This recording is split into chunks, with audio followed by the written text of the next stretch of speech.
गुरु ब्रह्मा गुरु विष्णु गुरुदेव महेश्वर गुरु साक्षात् परब्रह्म तस्मै गुरुवे नमः।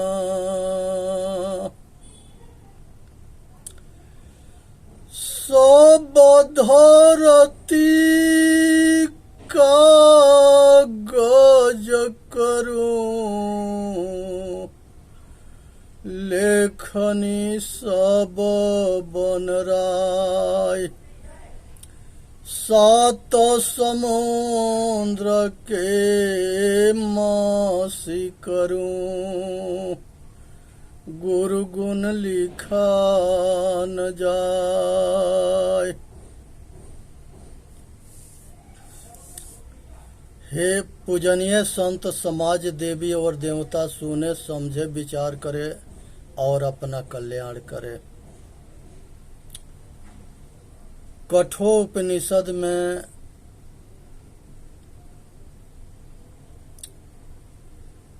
के उपदेश है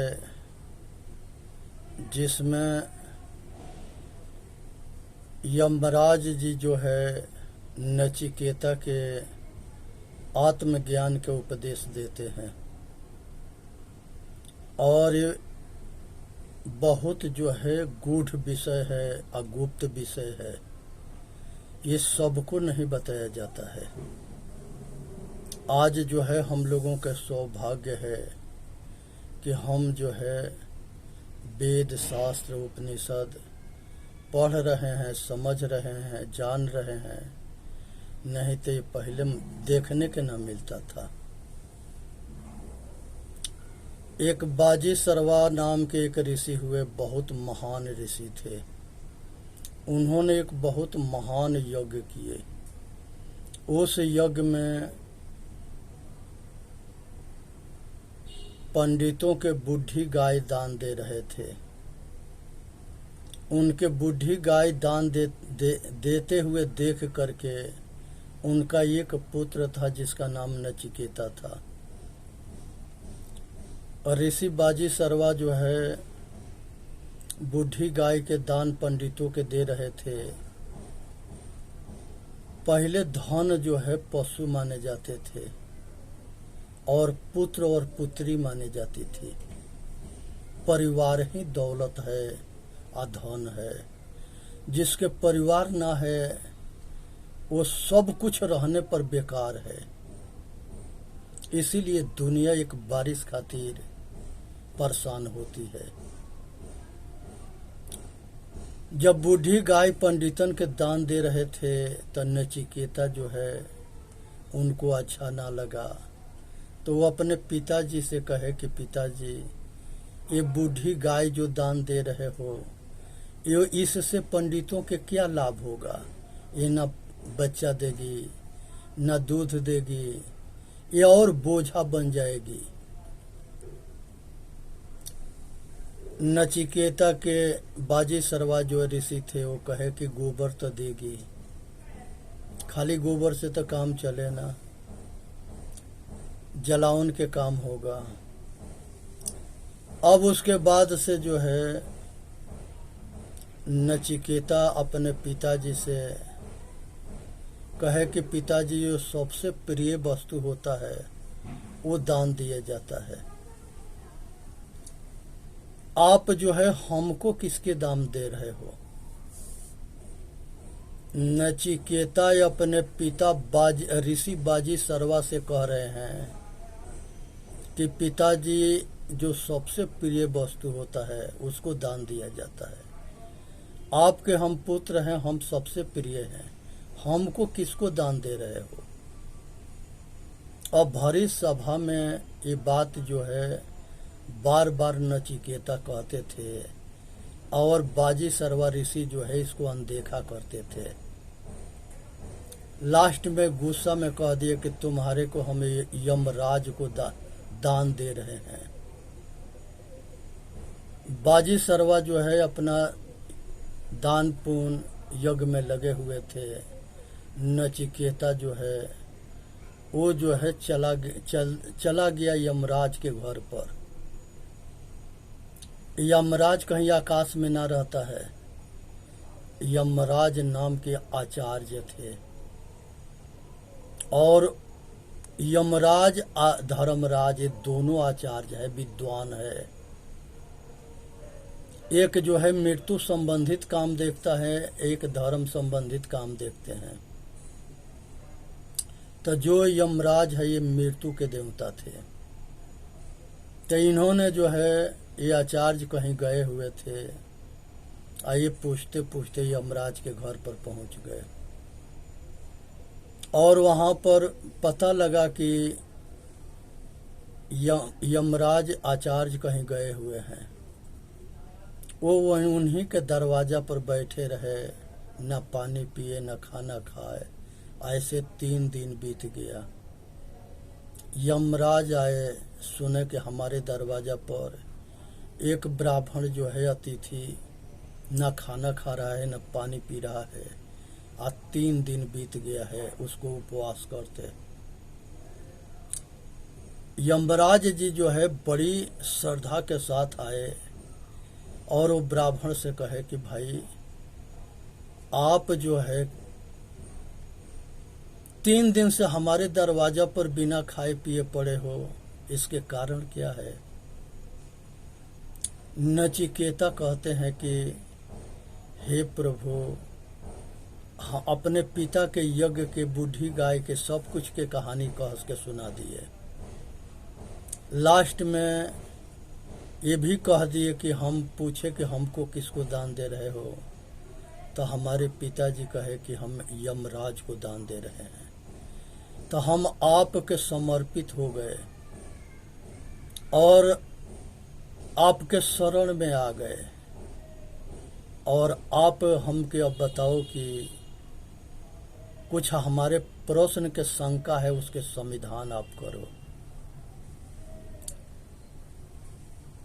तो वो कहे कि 3 प्रश्न आप मांगो, उस प्रश्न के हम उत्तर देंगे। पहला प्रश्न में नचिकेता यमराज से कहते हैं कि प्रभु, अगर हम घर पर जाएं तो हमारे पिताजी जैसे पहले हमको अपना करके प्यार करते थे, प्रेम से बात करते थे और प्रेम करते थे, वैसे वो फिर आगे भी हमको अपना करके हमसे प्रेम करेंगे। ये पहला प्रश्न होता है। दूसरे प्रश्न में वो जो है अनादि पुरुष चेतन आत्मा के विषय में पूछते हैं। तो उन्होंने दूसरा जो प्रश्न होता है वो स्वर्गीय सुख के विषय में होता है कि देवता सब जो है स्वर्ग सुख, स्वर्गीय सुख पाते हैं। अपूर्ण क्षीण होने के बाद फिर मृत्युलोक पर आते हैं। इसके रहस्य को बता मैं। यमराज जी कहते हैं कि पुण्य कर्म के प्रभाव से स्वर्गीय सुख पाता है मनुष्य, और वो पूर्ण क्षीण होता है तो फिर यहाँ आता है, लेकिन जन्म मरण के चक्कर ना छूटता है। तब इस बात पर जो है नचिकेता ने पूछे कि प्रभु, हमके उसके रहस्य बताओ कि जब ये शरीर छोड़ के जाता है या आता है, ये चक्कर से इसके छुटकारा कैसे मिलेगा? उसको नचिकेता के जो है वो घुमाना चाहते थे और लालच दे करके हटाना चाहते थे। यमराज कहे कि यह प्रश्न जो है देवता लोग हमसे किए थे और भगवान शिव जो है यमराज के आत्मज्ञान दिए थे। लास्ट में वही आत्मज्ञान यमराज जी नचिकेता के देते हैं। कहे कि सुनो ध्यान से, भोले बाबा हमके बताए थे कि ये अनादि पुरुष जो है ये अखंड है।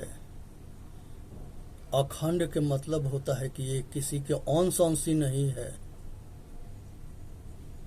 ये अविनाशी है, इसके कभी नाश ना होता है, अजर है, अमर है, अविनाशी है, इसके कभी नाश ना होता है। और ये जो है सब घट घट में अलग अलग है, सब घट घट में ये अलग अलग है। सब घट में रमने वाला ये राम है, यही जो है हरि है, यही विष्णु है, यही ब्रह्मा है, यही शिव है। सबके अंदर ये चेतन आत्मा रहा है, राम के, कृष्ण के, बुद्ध के, महावीर के, सबके अंदर सबको चलौनिहार यही है, लेकिन सब आत्मा अलग अलग है। ये बंधन में अपने अज्ञानता के बस जो है जन्म मरण के चक्कर में घूमता है।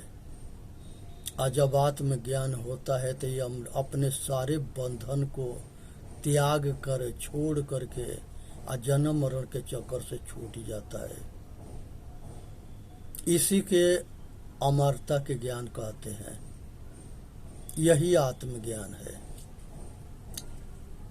अब जो है पहले पूरा सब सारे सुख के लालच दिए कि यमराज तुम जो है चक्रवर्ती सम्राट बन जाओ, संसार के धन बल विद्या अनेकों स्त्री के सुख मांग ले, लेकिन ये चीज मत पूछो। तब नचिकेता कहा कि अब तो हम और मजबूत हो गए, हमको यही चाहिए कि जन्म मरण के आज संसार के दुख से कैसे मुक्ति मिले, छुटकारा मिले। तब जो है नचिकेता जो है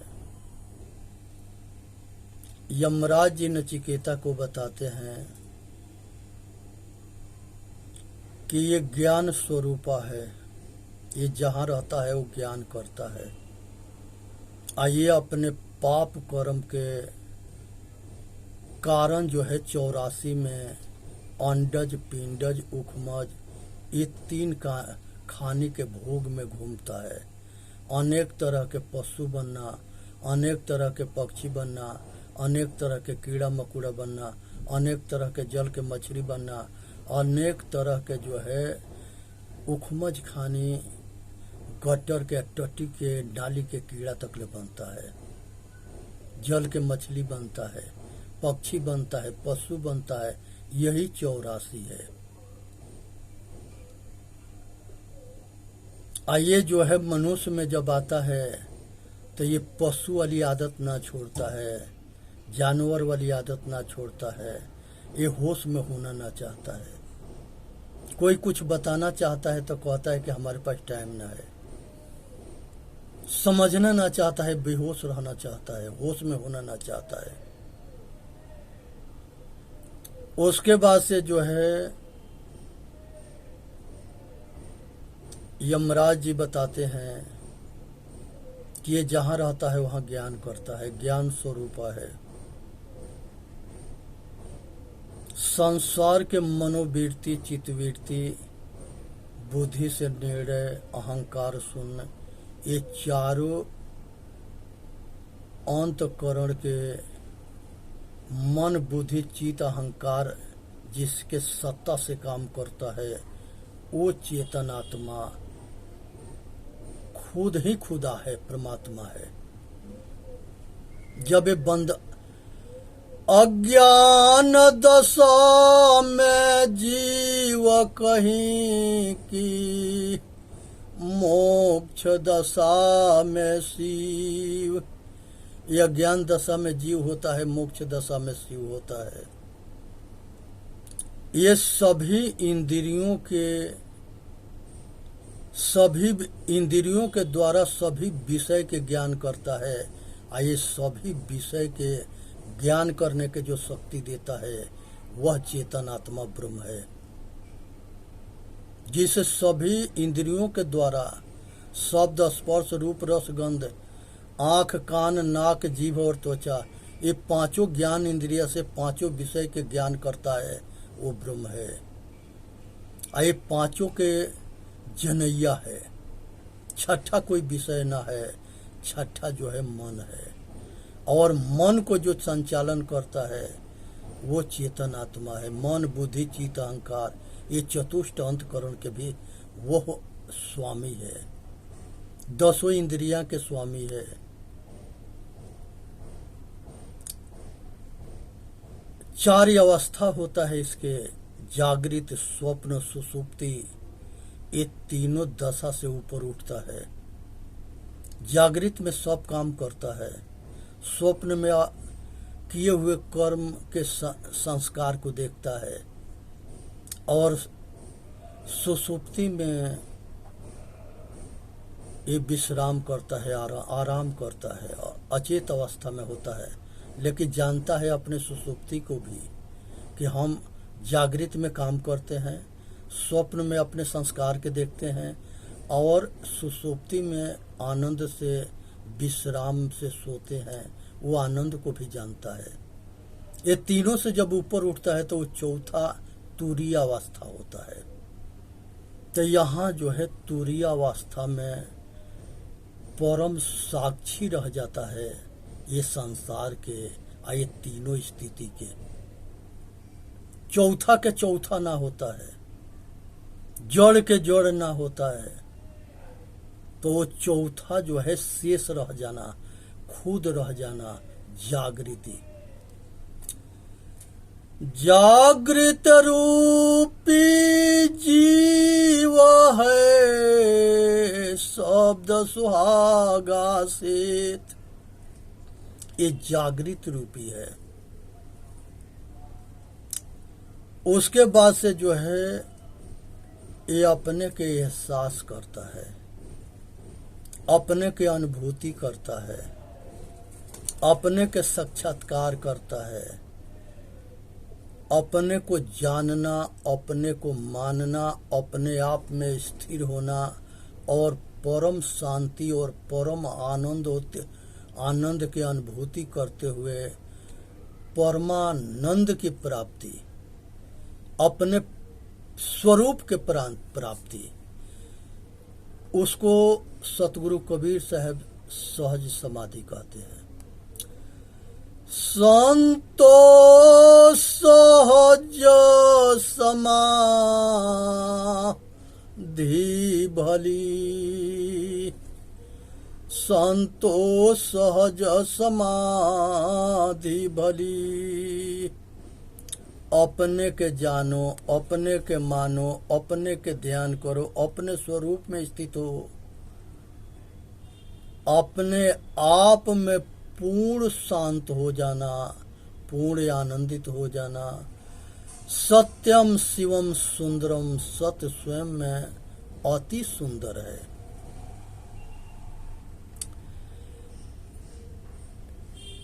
और यमराज जो है नचिकेता के बताते हैं कि ये गुफा में रहता है। नचिकेता पूछता है कि हे प्रभु, वो गुफा कहाँ है? वो कहते हैं नचिकेता कि मनुष्य के हृदय रूपी गुफा में ये स्वामी रहता है। और मोक्ष होने के बाद कहाँ रहता है? तो यमराज जी कहते हैं कि वो अपने स्वरूप में रहता है। उसका स्वरूप ज्ञान है, वो जहाँ रहता है वहाँ ज्ञान होता है। जब बंधन में जाता है तो वहाँ जी चेतन होता है, इसके कर्म संस्कार होते हैं, और मन होता है, चित्त होता है, अहंकार होता है। ये 5 होते हैं। ये सूक्ष्म शरीर है, ये दूसरा जन्म के लिए जा रहा है। लेकिन जब ये आवागमन से छूटता है तो 4 छूट जाते हैं, संस्कार खत्म हो जाते हैं, आग में जल जाते हैं। वैराग और विवेक के आग में वासना, कामना, राग, द्वेष, ये सब कुछ समाप्त हो जाता है, जल जाता है। मन भी समाप्त हो जाता है और बुद्धि भी समाप्त हो जाता है, अहंकार भी समाप्त हो जाता है। शेष जो है, जिस तरह से शरीर जलने पर राख बचता है, उसी तरह से ज्ञान स्वरूपा चेतन बचता है। संसार से इस समय वो अलग हो गया। अब ये जो है चेतन जो बंधन में था, तो ये जो है परमात्मा हो गया, ये सर्वेश्वर महेश्वर हो गया। इसको गॉड कहो, खुदा कहो, परमात्मा कहो, ईश्वर कहो, इसके कुछ भी अनेक तरह के हमारे संतों ने इसको नाम दिया है। लेकिन वो जो है अब उसमें किसी तरह के कोई विकार ना है, किसी तरह के कोई दुख ना है। वो निर्द्वंद, वो निर्भय पद है। वहाँ कोई दुख ना है, कोई बंधन ना है।